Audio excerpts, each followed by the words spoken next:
Les rencontres du troisième genre. Viens écouter deux personnes qui ne se connaissent pas et qui se rencontrent pour la première fois pour parler d'amour. L'amour sentimental, l'amour de soi ou l'amour sexuel. Pour ce 5e épisode, ce sont Camille et Pépita qui se rencontrent et abordent leur rapport au genre. Tandis que Camille vit un quotidien de père de famille et se définit comme genderqueer, Pépita s'interroge sur le parallèle qui peut exister entre le genre auquel on s'identifie et l'orientation sexuelle. Et du coup, moi je m'appelle Pépita, j'ai 21 ans et je suis comédienne. Ok. Moi je m'appelle Sébastien Camille, j'ai 43 ans, et j'habite à Saint-Denis, j'ai 2 enfants, et voilà, je suis dans la médiation culturelle. Ok. Ils ont quel âge tes enfants ? Ils ont 9 et 11 ans. Et du coup, quelle est ta vision du spectre de la binarité ? Je me situe pas dedans, enfin dans cette binarité, je me situe en dehors, donc effectivement on parle plus en termes de spectre. Donc il y a effectivement les deux pôles masculins et féminins, et puis au milieu il y a tout un large éventail de possibilités de possibles, que en fait j'essaie d'explorer. Donc moi je suis né garçon, mais comment dire, depuis 2 ans, j'ai officiellement fait un coming out trans entre guillemets, dans le sens où j'exprime au grand jour plus de féminité, plus d'androgénéité. J'ai un peu cherché à quoi ça correspondait, enfin qui j'étais, parce que j'arrivais pas trop à savoir. Enfin je voulais mettre des mots en fait. En mettant des mots ça permettait aussi de comprendre un peu où se situer justement sur ce spectre. Après c'est compliqué de mettre des mots quand on déconstruit ce qui existe, ouais. Quoi. Bah justement, on se rend compte qu'il y a des mots qui existent et qui correspondent à des situations, même si moi j'ai l'impression d'appartenir à plein de catégories, en fait. Je me retrouve bien dans le terme non-binaire, bien que je n'aime pas trop... Non-binaire ? Ouais. Ouais, ça fait un peu spécimen, quoi. Ouais. Mais après, voilà, ça me correspond bien. Je préfère le terme anglais qui est genderqueer. Ouais, queer. Queer et genderqueer, quoi, même. Parce que queer, c'est pas ce que ça veut dire, déjà Bah, queer, c'est presque un synonyme de LGBTQIA, enfin, c'est tout ce qui sort de la normalité cis, hétéro. Mais justement, du coup, j'aime bien parce qu'il y a pas de truc prédéfini, quoi. Aussi, alors que gender, il y a quand même le mot genre, tu vois. Oui. J'ai l'impression de jouer un peu, d'interroger le genre, de jouer, enfin, je me considère queer, mais après, on peut dire un peu genderqueer, et puis... Oui, t'interroges le genre, Ouais, gender fluide, quoi. Moi, je suis gender fluide. Dans le sens où j'explore, en fait, justement, ce spectre. Ce côté, enfin ouais, queer, j'aime bien ce terme parce qu'il est très général et ouais, j'aime assez aussi plein de liberté. Au final, tu vois, par exemple, moi, je me suis jamais dit je suis une fille ou je suis un garçon, genre je suis ce que je veux. Ouais, c'est ça, t'es quitté quoi. Mais c'est vrai que en fait, inconsciemment, c'est quand même là. Enfin, même si tu le refoules à mort, ton genre, etc., il y a quand même la socialisation primaire. Tu te rends compte qu'elle a quand même eu une influence ouf. Dans le sens où tu le rejettes et tu es conscient de le rejeter et de ce que tu rejettes, etc. Et au final, il y a des choses qui restent. Et puis qui te reviennent tout le temps parce que tout est hyper genré, on t'appelle monsieur, on t'appelle machin. Mais je pense que ça change quand même tout ça. Ah oui, ça change beaucoup. Enfin, ça change beaucoup. Il y a une acceptation. Il y a une espèce de fascination. Ouais, une espèce de mode aussi, mais du coup qui fait que il y a plus de tolérance et je pense qu'il y a une prise de conscience et puis les regards changent par rapport à ça. Bien sûr, ouais. Après, déjà les gens ont eu du mal à s'adapter à l'homosexualité. Ouais. Et c'est pas c'est exactement la même chose, c'est le même travail qu'en fait qui reste à faire. Sauf que du coup, transsexualité part de plus loin, quoi. Parce que c'est plus récent. La transidentité, que ça soit autant assumé, c'est beaucoup plus récent que l'homosexualité assumée. Mais après, tu vois, il y a quand même le problème encore que, même en rejetant, en fait, ton sexe de base, entre guillemets, tu te regenres. C'est ça, moi, c'est un peu la question que je me pose vachement. C'est, tu vois, par exemple, les gens qui vont carrément changer de sexe, faire l'opération, aller jusqu'au bout, j'ai envie de dire. En fait, on dirait qu'ils veulent se libérer de leur genre, mais se remettre dans un genre, tu vois. Ah mais eux, ils sont pas non-binaires. Ouais, non, ils sont pas du tout non-binaires, du coup. Et tu vois, je trouve qu'il y a un truc plus naturel, genre, dans comment toi tu vis ton genre. Je sais pas comment exprimer, en fait, j'ai pas du tout envie de mal m'exprimer ou quoi, tu vois. Mais j'ai plein d'amis qui vont... par exemple, c'est pas un ami homosexuel, qui vont complètement pousser leur identité pour... c'est une espèce de surassumation, qui est pas forcément...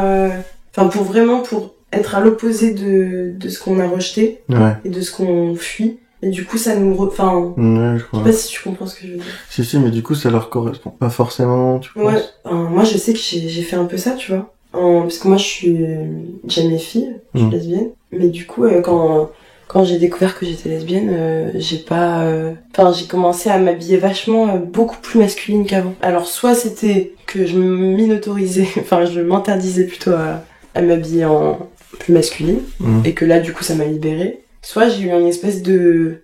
Genre, tu vois, je veux tellement rejeter l'hétérosexuel que j'étais, que du coup, je vais complètement à l'inverse, et peut-être un peu... trop... Je sais pas si tu vois ce que je veux dire. Si, je vois, moi, je sais pas... Parce que moi, je me mets en femme occasionnellement, parce que je ressens pas le besoin d'être comme ça tout le temps. Je ressens pas de dysphorie, c'est-à-dire que je suis pas malheureux dans mon corps de garçon, mais au quotidien, voilà, j'aime bien aussi être, mélanger un peu les genres. J'aime bien le côté genderfuck, quoi. Il y a un côté provoque aussi que je trouve intéressant. Moi, qui me convient parce que, en plus, il y a un truc je me trouve plus jolie quand je suis en femme que quand je suis un mec. Et l'entre-deux me convient assez bien, du coup. Et en fait, je pense que le fait d'assumer vraiment, d'être hyper naturel, d'affirmer vraiment le truc. Je peux même pas être sujet à la moquerie, quoi. Parce que les gens, ils vont pas se moquer de quelqu'un qui en a rien à foutre de te moquer, tu vois. Puis même, je pense que aussi, moi, je me rends compte que les gens qui assument le plus, c'est les gens qu'on regarde le moins au final. C'est ça. Parce que quand t'assumes à fond, c'est comme quand tu joues un rôle, quand t'y crois à fond, tout le monde y croit avec toi, quoi.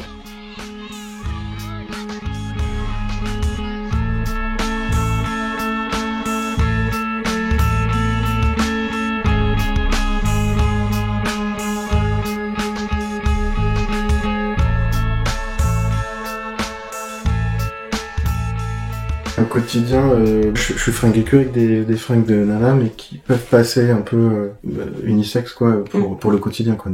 Et ça me convient bien. Par contre, au niveau sexualité, effectivement, les gens me prennent souvent pour un homo, quoi. Alors que je suis pas. Moi, je me considère comme pansexuel. C'est, en fait, t'aimes les personnes. Ouais, t'aimes la personne et pas le sexe. Quel que soit son genre. Ouais. Mais c'est un problème parce que les nanas, pour elles, moi, je suis gay. Alors du coup, ça crée une proximité, tu vois, elles sont hyper avec moi, elles sont hyper cool, elles dansent, justement, il y a pas cette ambiguïté qui peut freiner, ouais. Je pense que pour les nanas, soit je suis trop féminin, pour les nanas hétéros, je suis trop féminin, et pour les lesbiennes, je suis trop masculin. Quoi, c'est compliqué. Ouais, c'est ça. Moi, c'est vrai que je suis perdue, en fait, dans ma tête, sur comment je me place par rapport à cette question, etc. Parce que moi, tous les jours, peut-être pas tous les jours, mais ça pourrait m'arriver tous les jours si je sortais plus. Mais oui, on me prend plus ou moins surtout depuis que j'ai les cheveux courts, là, on me prend vachement pour un garçon. Mais en fait, ce qui est bizarre, c'est que j'ai toujours eu envie d'être un garçon, mais juste pour pouvoir faire ce que j'avais envie de faire, en fait. Pas forcément pour être un garçon. Et pour la liberté que les garçons peuvent avoir par rapport aux filles. Tu vois, même de me dire que je suis lesbienne, j'aime pas du tout. Parce qu'en fait, j'ai pas forcément que j'aime que les filles, mais j'ai jamais rencontré un seul mec avec qui il y avait pas ce rapport, je dis pas que tous les mecs ont une espèce d'influence de domination sur la femme, etc., pas du tout. Mais dans le sens où tu vas avoir une relation sexuelle avec un mec, par exemple, je trouve qu'il y a tout le temps ce rapport de, tu te fais baiser, quoi. Tu vois, je trouve qu'il y a toujours un peu un rapport comme ça, et en fait, ouais, c'est pas que je veux pas coucher avec deux mecs, c'est que je veux pas coucher avec deux mecs de cette façon, en fait. Et du coup, j'ai trouvé le terme lesbienne parce que, je me considère pas non plus comme que hétéro, machin. Mais du coup, c'est dur parce que je suis même plus une fille, je suis une lesbienne. Tu vois, il y a un truc bizarre, les gens confondent aussi ton sexe et ta sexualité. Ah aussi, oui, oui, ça. Je trouve que ça a c'est pour ça que je parle de la sexualité, c'est parce que je trouve qu'il y a vachement un lien quand même. Parce que tu vois, quand j'ai découvert que j'aimais les filles, je m'étais tellement pas posé la question. C'est dingue en fait ce qui s'est passé, j'étais vachement féminine, je mettais des petites robes, j'étais vraiment une fille entre guillemets. Et en fait il y a une corrélation entre tout, c'est pour ça que je dis que pour moi ça a une influence quand même vachement forte. Parce que dès que j'ai découvert que j'aimais les filles, mon style vestimentaire a changé. Tu vois, comme si je me voilais la face mais sans m'en rendre compte. C'est un truc, moi ça me fascine toujours à quel point c'est en nous la réponse, mais il y a des couches d'influence de gens extérieurs, de la culture, et c'est ouf, quoi. Mais en fait, c'est ça que... je rebondis sur ce que tu disais, là. Quand tu disais, je suis trop féminin pour les hétéros, et je suis trop masculin pour les lesbiennes, en fait. En fait, c'est ça qui me fait chier avec le genre, c'est que, ça se trouve, la nana va s'arrêter à, ok, elle est lesbienne, ok, elle, je peux, Et du coup, en fait, moi, j'en ai marre que... Moi, c'est pour ça que, tu vois, quand je dis, bah, moi, j'aime les filles, enfin, je suis lesbienne, parce que j'aime pas dire du tout que je suis lesbienne. J'aime les filles, enfin, j'aime les gens.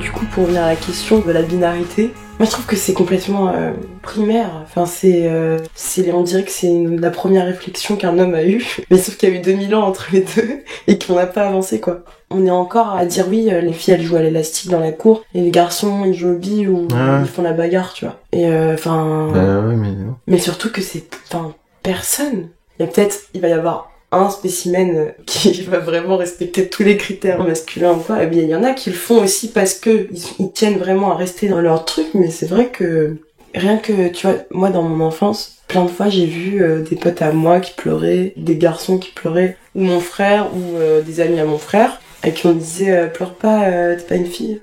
Je pense qu'un enfant qui naît, à qui on n'impose rien, il va être beaucoup plus comme il a envie d'être. En fait, c'est vachement... c'est sûr. C'est même les parents, c'est tout, en fait. Oui, c'est clair. C'est mes enfants aussi qui remarquent... Hier, on a pris le métro, les trois, et j'ai fait des petites retouches sur mes ongles sur lequel tu l'arrière. Et eux, ils s'en foutent un peu. Et du coup, c'est ça que j'allais te demander. Ouais. Après, eux, ils ont plus peur par rapport à leurs copains. Si je me baladais en jupe et en collant là avec eux, ça les ferait un peu chier, mais... De toute façon, après, ils vont grandir, ils vont se faire leur avis sur la chose. Oui. Je leur ai appris aussi, je leur ai amené les choses progressivement. Par exemple, que, au départ, c'était un déguisement, que j'aimais bien me déguiser, comme ça. Moi, je considère pas du tout ça comme ça, mais pour eux, ça passait comme ça. Enfin, j'ai commencé pour Halloween, à me déguiser en femme et tout. Et puis petit à petit après les jupes et tout, et les vernis, je leur dis mais qui a dit un jour que les jupes c'était réservé aux filles, que le vernis c'était réservé aux filles, que se maquiller c'était réservé aux filles. C'est pas... Ouais, c'est bien, mais du coup ça va être super intéressant de voir tes enfants, comment ils appréhendent le truc, comment ils reçoivent ce que tu leur dis, comment ils réfléchissent là-dessus. Du coup ils sont vachement, ils ont une réflexion là-dessus.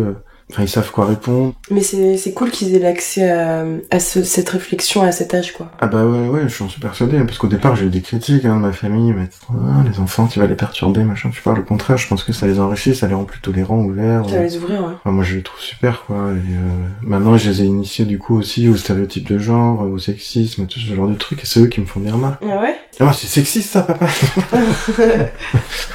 C'est vrai.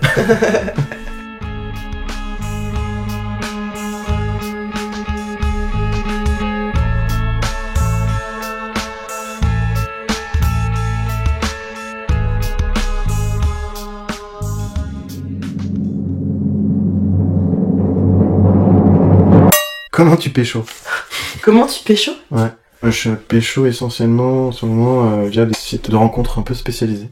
Où je discute beaucoup avant, enfin voilà, comme je sais que là-dedans il y a tout n'importe quoi, il faut faire quand même extrêmement attention. Je discute beaucoup et je fais beaucoup de tri, des crémages naturels qui se fait en fait en discutant avec les gens. Et voilà, puis quand je trouve quelqu'un qui a l'air, on a bien discuté, je vois qu'il y a du répondant, qu'il y a quelqu'un qui est intéressant, qui est pas que pour le cul non plus, qu'on peut discuter, voilà, on peut passer une soirée, je vois qu'on peut passer une soirée cool. Voilà, on se rencontre et puis malheureusement, enfin, j'ai fait ça là depuis 1 an, mais c'était beaucoup de one shot quoi. Et sauf là dernièrement, avec qui j'ai une relation régulière. Donc pour l'instant, c'est un peu comme ça. J'ai un peu de mal à pécho pendant mes soirées, pécho naturellement. Pécho naturellement, ouais, c'est ça. Parce que je sais pas, c'était un peu encore compliqué. Mais j'ai toujours été quelqu'un de timide. Je sais pas draguer, enfin. Tu sais dragouiner? Ah ça j'aimerais bien. Mais du coup, moi, comment je pécho? Enfin, juste quand quelqu'un me plaît, j'essaie de... Enfin, je suis normale. Enfin, souvent... En plus, tu vois, c'est ça que je disais. C'est que les nanas, genre, c'est pour ça que je disais que je trouvais qu'elles étaient vachement plus ouvertes sur la bisexualité que les hommes. C'est que moi, je me pose jamais de questions. Ah, elle, je peux. Ah, elle, je peux pas. Elle aime les mecs. Donc, je vais plutôt aller là-bas, non. Alors moi, je t'avoue, je vais là où ça me plaît, quitte à me prendre un râteau et on verra, quoi.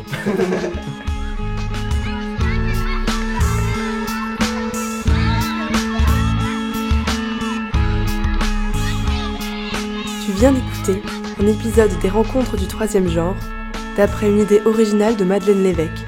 Réalisation de Chloé Maillard, montage de Chloé Maillard, Madeleine Lévesque, Maude Panetier et Tariq El Arbaoui.